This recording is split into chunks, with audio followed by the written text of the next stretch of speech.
For the first time this year, there is a day one moderate risk of severe weather for a 10% hatched tornado probability, a 30% hatched wind probability, and a 45% sig hail probability.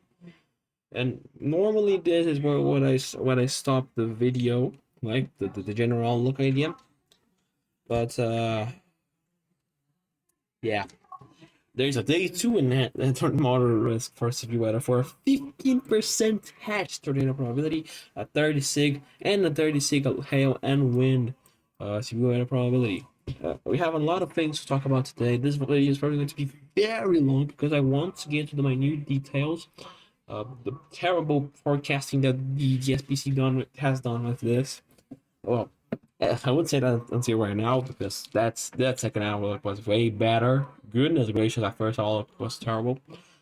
But yeah, I'm not going to just criticize the National Weather Service for nothing because they now done it. They did what they should have done. I didn't expect them to go moderate, not because the setup does has the potential to bring more than 10 or 15 widespread long tracked tornadoes, maybe violent tornadoes, but because they are normally very conservative with these day two convective outlooks, and especially this wording. This wording has me very worried. A potentially substantial severe weather outbreak, but possibly including a few significant long track tornadoes, is evident Tuesday afternoon and evening, with highest probability centered over the Ohio vicinity, and that worries me because that's almost the same people that barely over a month ago, had their homes destroyed in places like Winchester, Indiana, and also Lakefield, Indiana. Also, some tornadoes in Ohio, and yeah, this is going to be a very dangerous setup. This isn't an April Fool joke. This is a significant 2-day tornado outbreak, and just several a substantial severe weather outbreak. For day one, we're going to have multiple threats and all hazardous threats for both days actually, but just with different focuses, right? On day one, have a bigger focus on hail, and on day two, you have a bigger focus on tornadoes, right? Which worries me honestly. And I'm going to explain to you. Although I get why the SPC has, how can I say it? Get had how can I say it? Being conservative no, I cannot defend them. I like defending the SPC, but that first thing I'll look. Just compare this. The area where we had a marginal risk now is under a moderate risk. There's areas here that are under a general thunderstorm risk that are now under a slider enhanced risk. So that was a very poor call from the SPC, but now they've corrected, so not going to blame them for that. They corrected that mess, and yeah, that's it. Now let's go to the models. Let's talk about it because this is an event that needs attention. 2 days severe weather outbreak, significant tornadoes on both days with a special threat for tomorrow. Starting off here with the triple R, you know the drill. Day 500, very positive to the 500 millibar trough. And now we get to the part that actually makes me agree with the SPC in terms of that. Remember yesterday that I said that I didn't completely agree with that 10 hash risk? Well, it got removed and then re-added today, and now I agree with him. Now I understand why. Because we have a lot of we had an uptrend, right? And we have a lot more low-level jets, right? And although it's not in the main area of the 10 hash risk here, right? It's in that general vicinity, right? Southern Oklahoma is a very conditional but possibly significant tornado threat there. Dew points, as I mentioned several times before, I want to be a little bit quicker on this point here because it's not the substantial part of it. We have like the moisture is probably overperforming already. Let me get the meso analysis here from the no, probably the moisture is already overperforming. Don't be surprised by that. Where's the? Okay, that's enough. No, I need to go for the dew points here. And we are getting 60s, I think. I'm not sure why this is so bad. Subestimations. I want to remove the over. Yeah, we have like 70s in Oklahoma in the dew points. Mates. Oh, that's bad. You can see right there, right? 70, 72 over 70. So yeah, moisture is already overperforming, which worries me. Uh, Continuing as we go onward, moisture as we all saw is not going to be a problem at this event. We have a lot of moisture, substantial moisture action here on an event that we've been talking about for days, and wow. Let me go for the 30-kilometer cape. A lot of things have changed since yesterday. Some not as significant, some very significant. Depends on the models.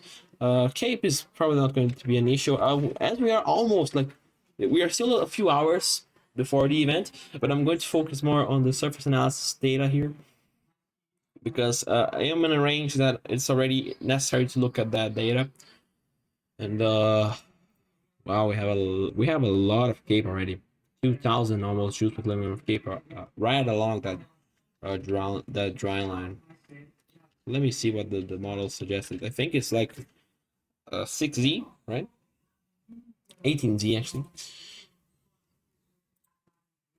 I'm really looking at the wrong model. That's a great idea. 18Z. Let me get the. Yeah, it's not really uptrending, but still on the same path. Probably going to be better, become better as we go onward because there's still a lot of cloud cover. I think. Visible satellite imagery. Yeah, there's a lot of there's a little some cleaning here. Probably the cloud cover is going to become better as you go onward. Continuing here, the cape is probably going to go for for maybe the 3,000s along that dry line here. Actually, 3,600 joule per kilogram of cape there. 4,000. Wow, along that dry line here, you can see that I'm talking a little bit more seriously because this is not a joke. This is a very significant severe weather outbreak happening tomorrow or the day into and tomorrow. Uh, Let me get the reflectivity very quick here. The main threat, like the storms that you're going to see right here, and very well shown by the H-R, is going to be mainly large to gigantic hail, possibly bigger than 4 inches in diameter. Of course, not widespread of 4 inches plus hail, but widespread 2 inches plus hail. So yeah, look at that blob there. Reflectivity on H-R has been very strong. And here in Oklahoma, in Southern Oklahoma, there could be a very conditional threat there for an intense tornado as going on, because we are going to see a very strong. The models show at least a strong soundings there. Shows supercell developing there. Although there looks to be a little bit of a cap, which is something to be looking out. It's a conditional threat, right? But if it does, we could see maybe an intense tornado developing over there. But of course, very conditional. And as we go on, we're going to see that very big, like, area of large to very large hail, gigantic hail at points, which is going to become a line and brute force through the U.S., bringing that hail, tornadoes, embedded tornadoes on the line, and also damaging winds, of course. So now let's look at a few data here on the wind shear. Let's look at the SRH. And the SRH is already a much stronger response due to that stronger surface response. Actually, the EHI is to 0 to 1. The 1 kilometer EHI, I'm going to call it that way, it has a stronger response, right, up to the 4s and the 5s, due to that stronger surface response. You can see the level that at least exists now. Yesterday it didn't really exist. Updraft helicity tracks, if you may, quite a lot of them. You can see right here. As these storms go northern, probably as they become a line, right? They are going to bring that tornado threat with strong tornadoes on the table, on embedded supercells on that quasi-linear convective system. So yeah, in Oklahoma, there's probably going to be a more isolated supercells and conditional threat, and on Missouri, they're going to be more of quasi-dynamic connective system tornado threats. So yeah, we have two different types of tornado threats, right? Embedded line, embedded supercells on the line are going to bring the tornado threat. Back here on the STP, if I may, because the STP is pretty high, and you can see why I'm calling Southern Oklahoma, because this is a very big blob here of STP. The photograph also looks lots of really very curved photograph. Just that there looks to be a little bit of a cap that's going to be something to be looking out if you're a chaser, of course. Uh, what is this 6.0? There's not even storms to use that STP. That's why I don't love the STP, but and yeah, I guess that's the general idea for today, right? We're looking for some models today. Nam is a little bit more aggressive with the wind shear, you know that stuff. I always say this when I look at Nam. 850 millibar response on the Nam is, although not as present in Oklahoma, still there. The dew points also, I've mentioned it like 40 times by this video, not going to be an issue. Even the NAM is showing more substantial motion response than what the HPLR shows, right? This is by 6 p.m. Let me get the surface-based cape. More widespread cape on the NAM as well. 2,000 plus joules per kilometer of cape widespread across Oklahoma, Missouri, and all that. The EHI here is probably going to be strong as well. There you go. Although this is already by the line, so yeah, the storms are not going to be able to use it. What the hell? 6 plus H. But yeah, the main point is going to be probably there. Let me see the reflectivity on the NAM. What the NAM is doing? What is the NAM doing, man? Yeah, we cannot trust this. What is the NAM doing, man? Let's compare the both, like 0Z. No, that's equal. There's absolutely no difference. What the fuck is the NAM doing, man? But yeah, the NAM is not amazing in effectivity, not to be expected. But and yeah, that's the general idea. I'm not looking at the NAM anymore because the NAM just followed all of me. Now looking at the RFS here, right? The prototype supercell printer. 850 millibar low is better here on the RFS for some reason uptrended today. Okie dokie then. The 500 millibar trough, you know the drill. I shouldn't even mention this honestly. 500 millibar. The dew points here are also pretty strong. We're pretty substantial motion response there. And now we get to the only part where we can maybe have a laugh, which is the supercell machine that is RFS. Wow, oh wow. 18Z, no storms.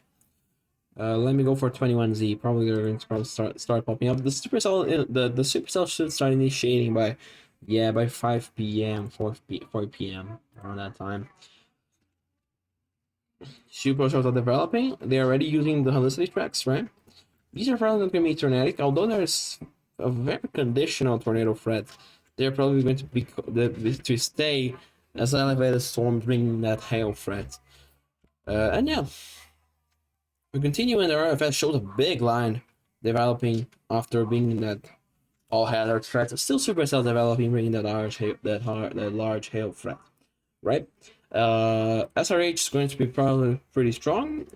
Actually, I'm a little bit too far to look into it. Let me go back to the Z, and yes, that's a lot of storm relative helicity. EHI energy helicity index is going to be pretty high as well. 3.6. STP is probably going to be pretty. Oh wow. Interesting.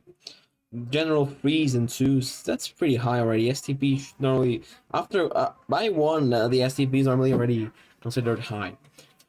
And the surface-based cape, which I almost forgot looking, yeah, pretty high as well. 2,100, 2,200 shoots per MFG. And now I want to get to the part where I understand why the SPC did the call that they did, but I agree with that. So now we're going to go for the Ohio River Valley. Talk about tomorrow's severe weather event.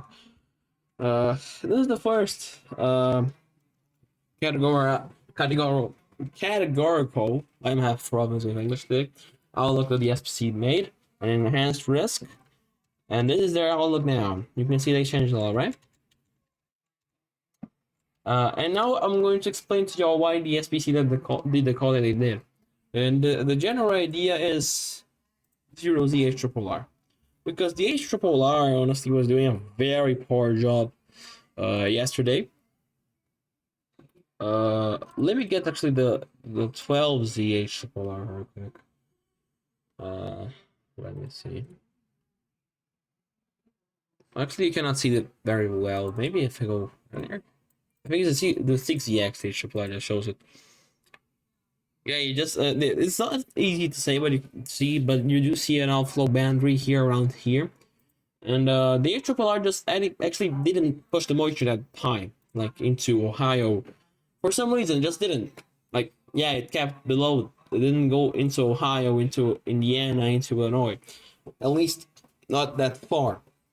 Just barely getting southern Ohio and Illinois and Indiana, but as the model by 6Z already the H triple R is already uptrended, but not a lot. And then we go to the 12Z H triple R, and boom. I need to go a little bit earlier than that, but yeah, now we have moisture. Now we do have moisture, right? That's quite a moisture return, right? And the general idea is that now the triple R continues to show the draft ejection with a stronger surface response. What is happening? Oh my god, I'm dumb. Okay. My bro, I was being dumb.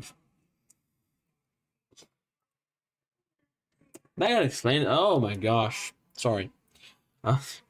You know that now continuing. You know this really have a stronger trough ejection than it was. God, man, what am I doing with my life? And now I think it will be easier for us to see. If I go for the 18Z H triple R, you see that by 18Z, moisture didn't really get there. Wow, that was dumb. Sorry. But yeah, you can see that moisture never got up into Ohio, into Indiana, into Illinois.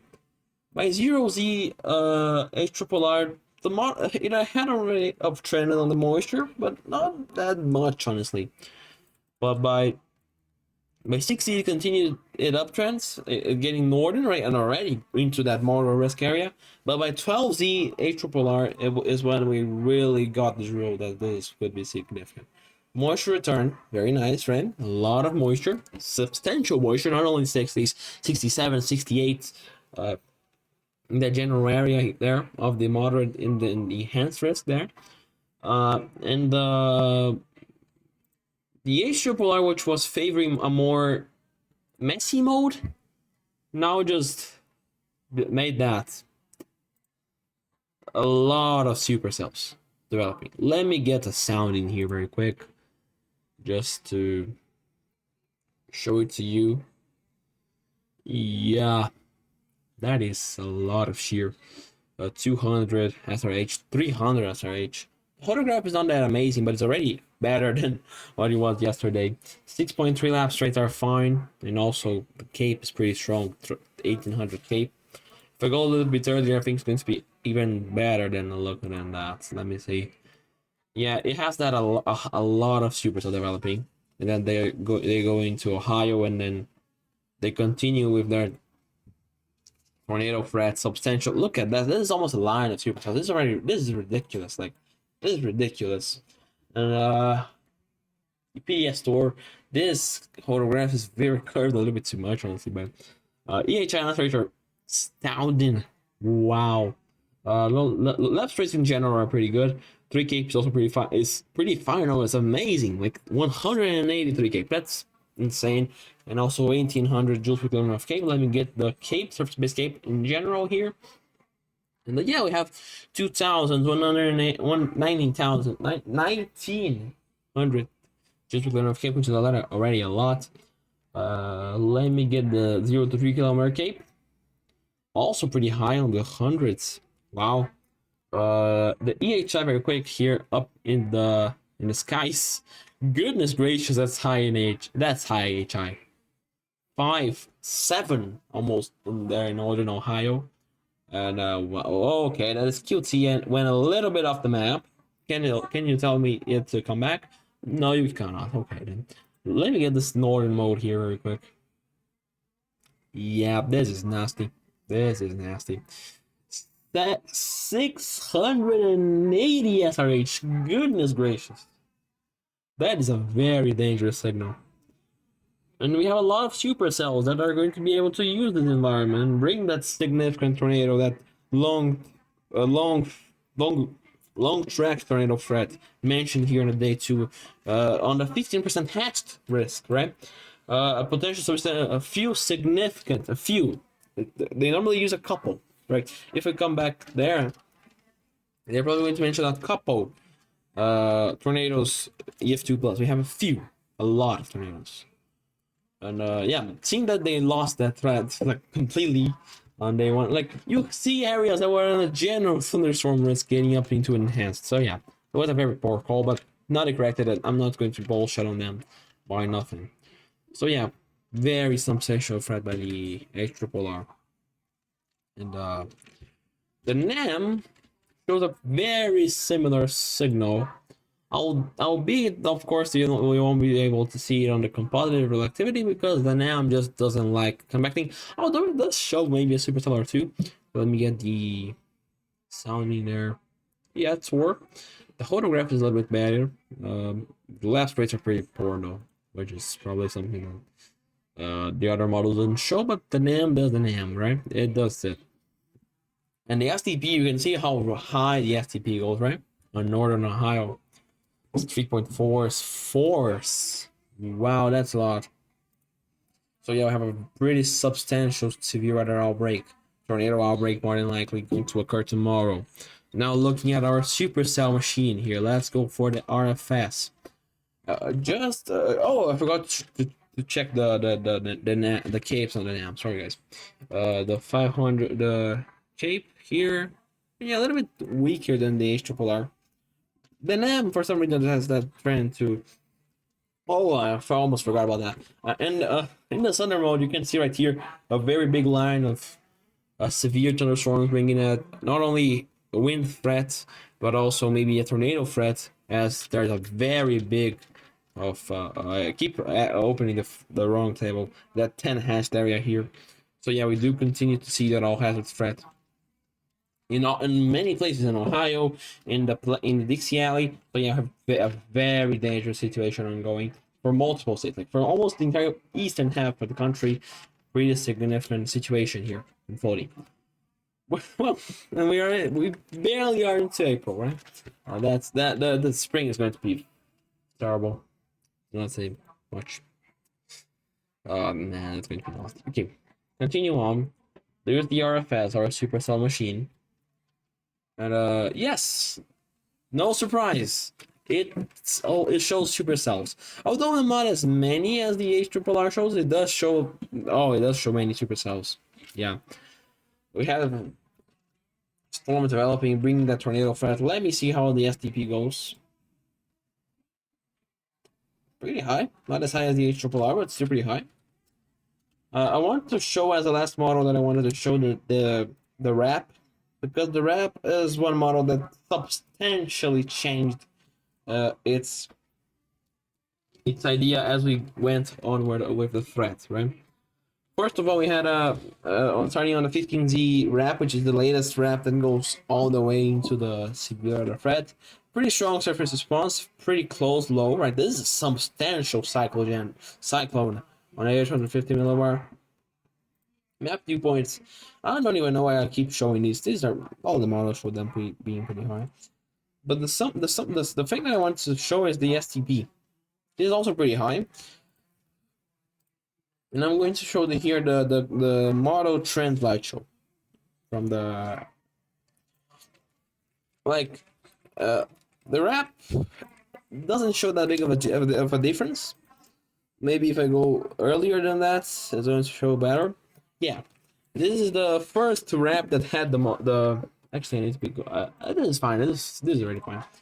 This is the first wrap run that had that low. And you can see how it transitions from a plain low into a more into a bigger low, right? And if I may go a little bit ahead into later into 22Z, maybe 18Z. If 18Z it would be better. You can see that low coming from the planes into there and getting way stronger. If we look at the HRRR, you're probably going to see the same trend.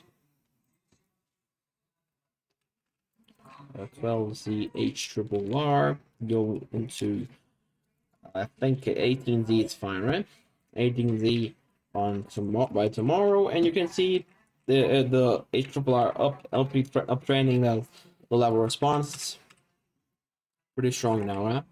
The NAM is, I don't think that the NAM is going to have a big change because at pretty much all times the NAM showed a pretty strong surface response. Yeah, yeah, pretty much the same stuff. Not changed, didn't change a lot. So yeah, that's the general idea. Multi-day severe weather outbreak, as mentioned in the video yesterday. Multi-day severe weather outbreak today. Very large hail up to gigantic hail and tornadoes. Tomorrow, tornadoes and all hazards, especially tornadoes. Today, of course, with that wind threat as well. That's the general idea, folks. Thank y'all for watching. Stay safe. Y'all today on the OKC metro area. Tornadoes, all hazards, hail as well, big big problem. And tomorrow, y'all in Illinois and Indiana, Ohio, on the general moderate risk area here. Please stay safe. Please, for your life. Peace, y'all. Peace to all of you. Have a nice day. Stay tuned.